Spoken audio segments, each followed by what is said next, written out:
An irra deebi'aa dhaggeeffadhaan isiniin seenaa ajaa'ibaati ta'in harkaa isinii qabu jechuudha. Ani dhalataa magaalaa Adaamaati, garuu amma kan hin jiraadhu Finfinnee keessadha. Seenaa koo baay'ee kan nama ajaa'ibuu fi kan barumsa guddaa irraa argatan waan ta'eef isiniin adda qooddachuu yookaan isiniif sheer gochuu barbaade. Seenaa koo akkas jechuun jalqaba. Ani magaalaa Adaamaa keessatti maatii harka qalleeyyii irraa dhaladhee xiqqeenya koo irraa jalqabee kophee nama xaragaa guddadhe. Abbaan koo wardiyaa suuqii nama dhuunfaa eeguu ture. Haa ta'u hojii hin qabu. Yeroo baay'ee haga humna kootiin kophee xaragee harmee koo gargaaraa ture. Mana barumsaa yeroo baradhus waan qalamaa fi daftaraa jedhee maatii koo cinqee hin beeku. Ofumaa kootii oliif gadi badee of barsiisaa ture. Mana barumsaa keessatti ani ilma hiyyeessaa akka ta'ee fi akka ani kophee xaragaa jiraadhu namni hundi na beeka. Haa ta'u garuu hiyyeessi maallaqaa fi jireenya barbaada hin qabne malee hiyyeessi onnee hin qabu jechuu miti. Waan ta'eef akka tasaa intala tokko irraa jaalalli na qabe. Isheen intala soorettii, abbaan ishee haga tokko qabeenya ni qaba. Osuma sodaadhu guyyaa tokko mana barumsaa keessatti itti siqee akka jaaladhu itti hime. Yeruma san fuula ishee gurraachumsatee narraa deemi. Maal godhata kun hiyyeessi naan jettee ani waan ishee jaaladhuuf arraba ishee na arrabsite humaa natti hin fakkaanne. Mataa kootiin lafa ilaalee dhiisee biraa deeme.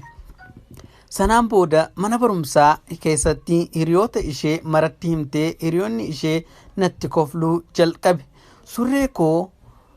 Surree koo yookaan kofoo ta'e tan eegee irraan yookaan huddurraan ciccite tana hodhadhu naan jedhanii hamilee koo na cabsuu eegalan.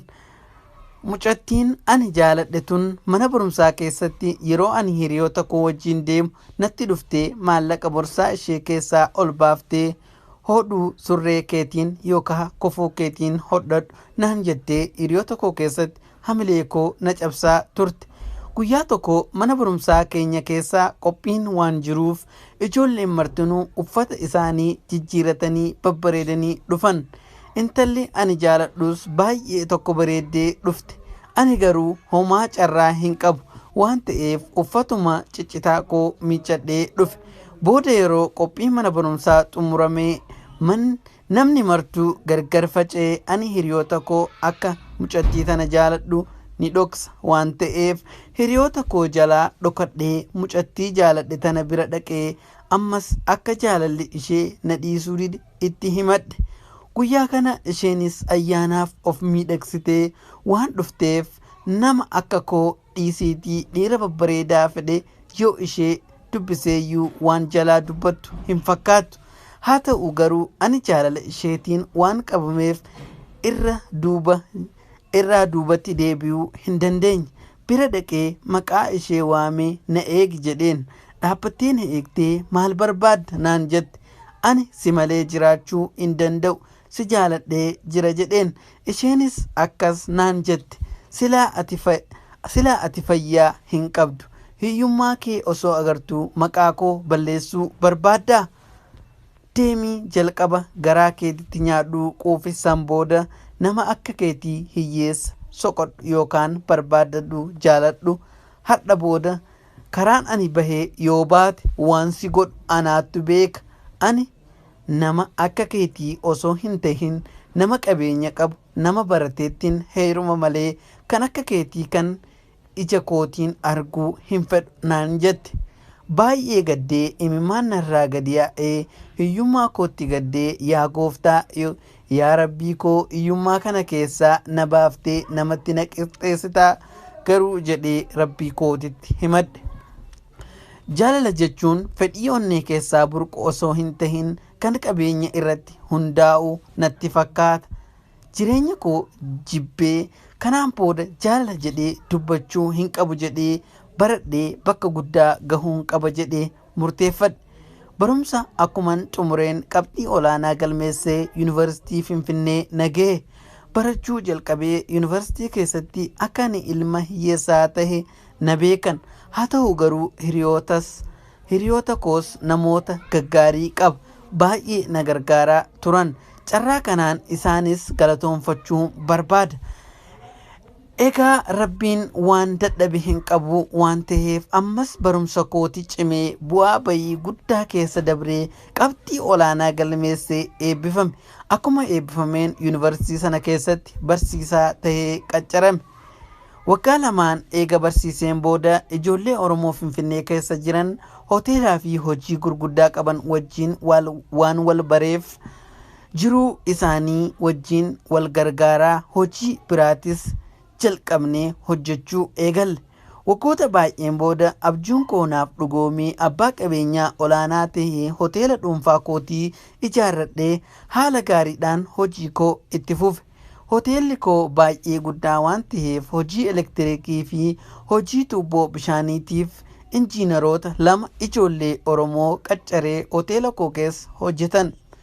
Guyyaa tokko osoo ani maallaqa baankii kaa'ee bahaa jiru intalli ani duraan jaaladhe sun balbala baankii irratti osoo ol seenaa jirtuu walitti dhufne. Nagaa wal gaafannee baga jiraatte waliin jennee isheenis haadha ilmaa taatee jirti. Makiinaa dhuunfaa ishee kan 300,000 bitamu qabdi. Konkolaataa koo garuu miliyoona 2 bitame. Isheen garuu konkolaataa koo hin agarre. Yeruma nagaa wal gaafan waan baay'ee haasofnee isheenis kunoo jireenya koo laali kan ani itti heerumes injiinara Adaamaa keessaa mana jireenyaa bareedaa qaban jireenya bareedaa jiraataa jira. Kanaafuu abbaa warra kootiin wal si barsiisa naan jettee bilbila koo narraa fudhatte. Anis tole jedheenii bilbila koo kennee fi biraa deeme. Guyyaa tokko naaf bilbiltee koottu naan jettee tole jedheenii yeroo Finfinnee deeme irraa Adaamaa gahu ammas natti bilbiltee eessa geette naan jettee mana dhufee Adaamaa seenee jira. Amman dhufee Adaamaa seenee jira. Kanaafuu hoteela taa'ee isin eegaa jira jedheenii itti hime. Abbaa warraa ishee waliin hoteela ani itti himetti dhufanii ati ol seenaa natti ol seenan. Yeroo kanaan booda warra ishee akkuma na argeen abbaan warra ishee akkuma na argeen rifatee dhaabbatee isheen kootu maaliif dhaabbatte jetteenii harka isaa qabdee harkistee innis gara koo as dhufuu didee achumaan dhaabbatee yeroo ol ka'ee ilaalu abbaan warra ishee kun hojjetaa kiyya kan ani hoteela koo keessa isa qaccare tahuu hubadhe. Amma ol ka'ee bakkuma isaan dhaabbatanitti bira dhaqee ishee afaaniin jarjartee nagaa gaafattee inni kun injiinara abbaa warra kootii naan jettee tole. Ammas yeroo kana abbaan warraa ishee callisee mataan gadi jedhee lafa ilaaluu malee ol jedhee na ilaaluu hin dandeenye. Dhuma irratti ani maqaa isaa waamee injiinar maal taate jedheenii innis dubbachuu dadhabee afaan isaa wal hidhee lakki akkanumaanii naan jedhe. Okee humaa miti kootu taa'e wajjin shaayii dhugnee deemtanii jedheenii isaa fi haadha manaa isaatis bakka tokko teennee shaayii dhugnee waa nyaannee yeroo deemuuf jennu jaartiin isaa kootu mana keenna osoo hin ilaalin akkam jettee galta mana keenna ilaalta naan jette. Yeroo kana abbaan warra ishee ija isaatiin ilaalee ijuma isaatiin waa jedheenii luka isaatiin luka ishee irra dhaabbatee akka nama callis jedheenii fakkaata. Anis akka abbaan warra ishee rifatee waan argeef homaa rakkoo hin qabu yeroo biraa dhufee mana keessa laalaa ammaaf ni deema nagaggeessaa jedheenii tole jedheenii waliin deeme. Isheen maallaqa borsaa ishee keessaa ol baaftee hodhu makiinaa ittiin yaabbadhu naan jette. Harka ishee natti diriirsitee abbaan warra ishee rifatee maal godhaa jirta jedhee itti iyye. Isheenis keessummaa nu bira dhufe akkamiin callisnee harka qullaa gaggeessina jetteenii itti himte ti dubbatte. Yeroo kana ani yaadaan waggoota baay'ee of duuba deebi'ee guyyaa ishee mana barumsaa keessatti maallaqa borsaa ishee keessaa baaftee hodh surree keetiin hodhadhu naan jettee ijoollee hiriyoota koo keessatti na salphifte san yaadadhe. Akkasumatti harka ishee maallaqaa walii walitti qabee maqaa ishee waamee ati hagaardhaa sammuudhaan osoo hin tahin maallaqaan yaaddaa jedhee gaafadhe. Sammuun kee maallaqaa miti jedhee itti hime.